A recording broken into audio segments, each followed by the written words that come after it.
جو عام انسانوں سے مختلف تھے۔ ہم سے زیادہ طاقتور کون ہے؟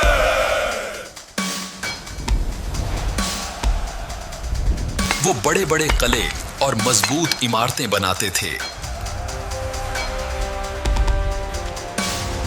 عاد کے باشندے اپنی تعمیراتی مہارت کے لیے مشہور تھے۔ یہ قوم صحرا میں آباد تھی، مگر ان کی تہذیب بہت ترقی یافتہ تھی۔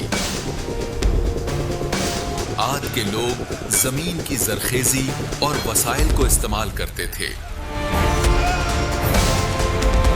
یہ لوگ زراعت اور جانور پالنے میں ماہر تھے۔ ان کی معاشرت میں طاقت اور مال کی اہمیت بہت تھی۔ قوم عاد اپنے بڑے جسم اور طاقت پر بہت فخر کرتے تھی۔ وہ بہت بہادر اور لڑاکا لوگ تھے۔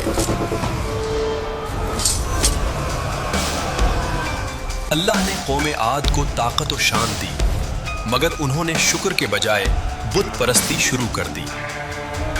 اللہ تعالیٰ نے ان کے پاس ہود علیہ السلام کو نبی بنا کر بھیجا تاکہ وہ ایک اللہ پر ایمان لانے کی دعوت دیں، اور اللہ کے نبی نے یہ بھی فرمایا کہ اگر تم ایمان لاؤ گے تو رب تمہیں مزید طاقت اور عزت دے گا، مگر انہوں نے ہود علیہ السلام کی بات نہ مانی اور اللہ کے نبی کو جھٹلایا۔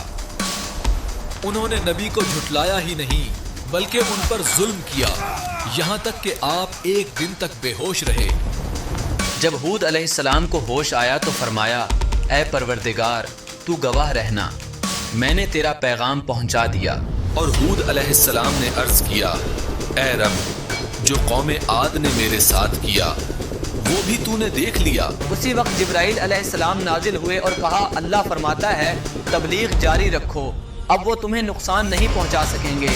اے قوم عاد، ایک اللہ پر ایمان لے آؤ، ورنہ مجھے ڈر ہے کہ کہیں تم پر دردناک عذاب نازل نہ ہو جائے۔ ہود علیہ السلام کے لیے سب سے تکلیف دہ بات یہ تھی کہ ان کی بیوی بھی ایمان نہیں لا رہی تھی۔ وقت گزرتا گیا۔ سردار عاد کے بیٹے شدید اور شداد بڑے ہونے لگے۔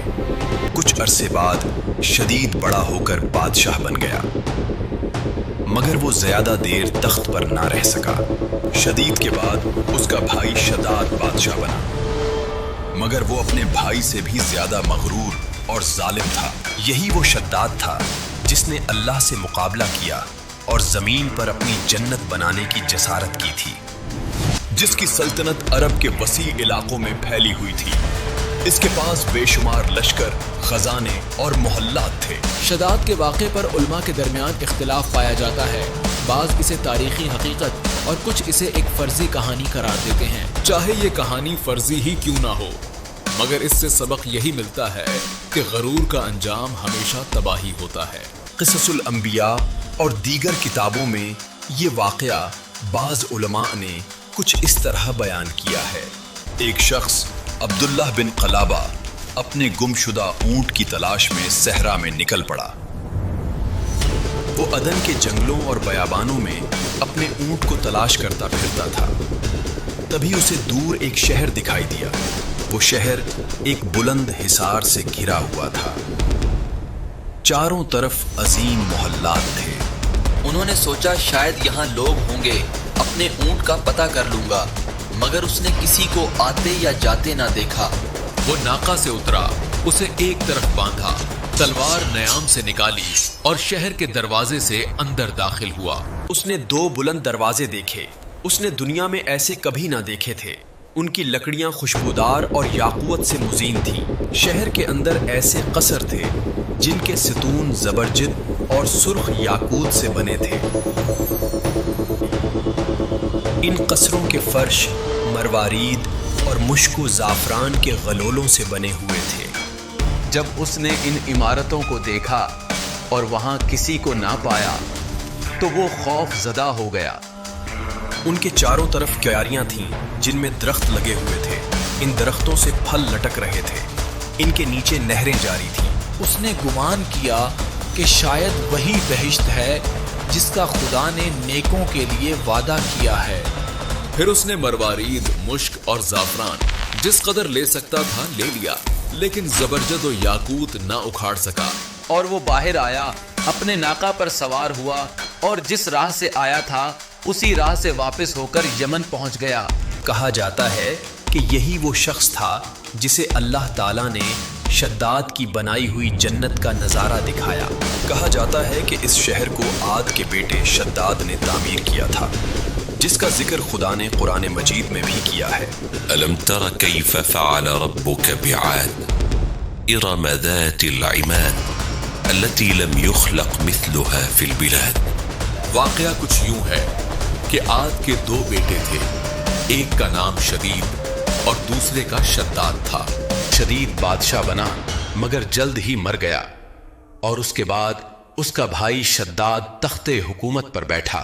جب وہ ہود علیہ السلام سے یا کتابوں میں بہشت کا ذکر سنتا تو وہ چاہتا تھا کہ دنیا ہی میں خدا کے مقابل ایک بہشت بنائے۔ غرض 100 آدمیوں کو اس بہشت کی تعمیر پر مامور کیا اور ہر ایک کی مدد کے لیے ہزار کارکن مقرر کیے۔ اور شداد نے حکم دیا، جاؤ ایک کشادہ اور خوبصورت میدان تلاش کرو اور اس میں میرے لیے ایک شہر بناؤ۔ مختلف میووں کے درخت لگاؤ اور نہریں جاری کرو، جیسا کہ میں نے کتابوں میں بہشت کے اوصاف پڑھ رکھے ہیں۔ ان لوگوں نے عرض کیا، اے بادشاہ، اتنے جواہرات اور سونا چاندی کہاں سے آئے گا کہ ایسا شہر بنایا جا سکے؟ کیا تم لوگ نہیں جانتے کہ دنیا کے تمام ممالک میرے قبضے میں ہیں؟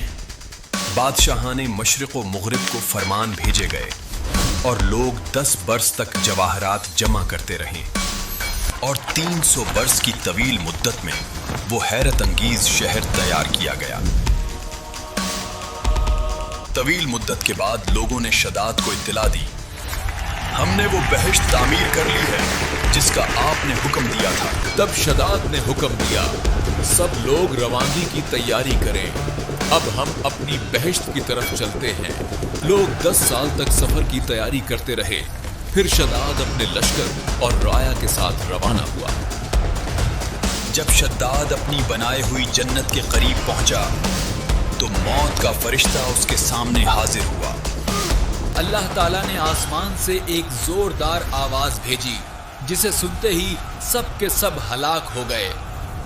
نہ وہ خود جنت میں داخل ہو سکا اور نہ ہی اس کے ساتھی۔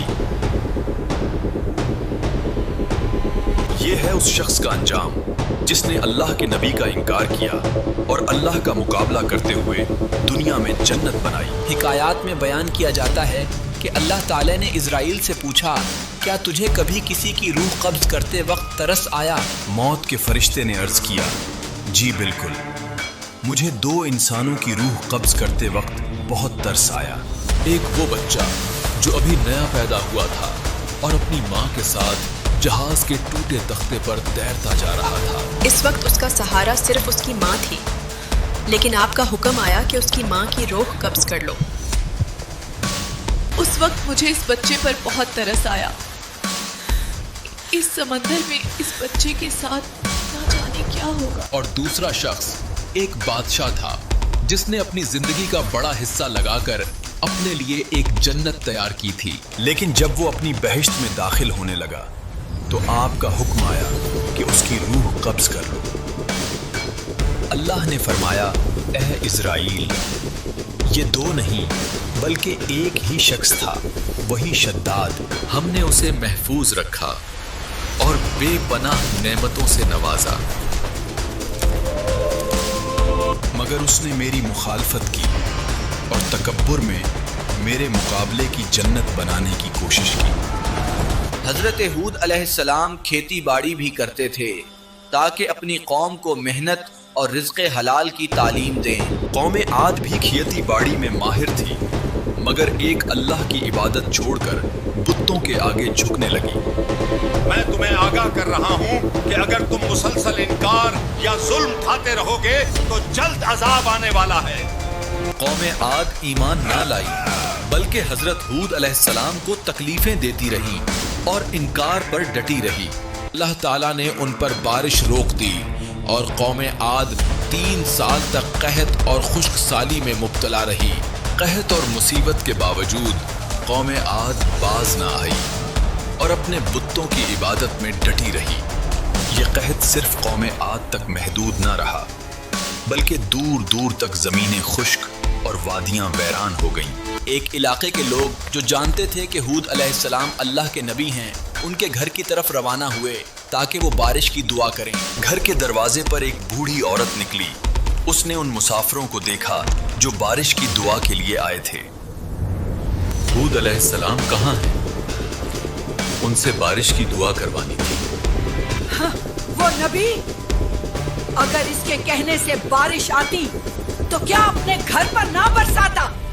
یہ حضرت ہود علیہ السلام کی بیوی تھی، مگر ایمان نہ لائی، بلکہ نبی خدا کا مذاق اڑایا اور ان کی باتوں کا انکار کیا۔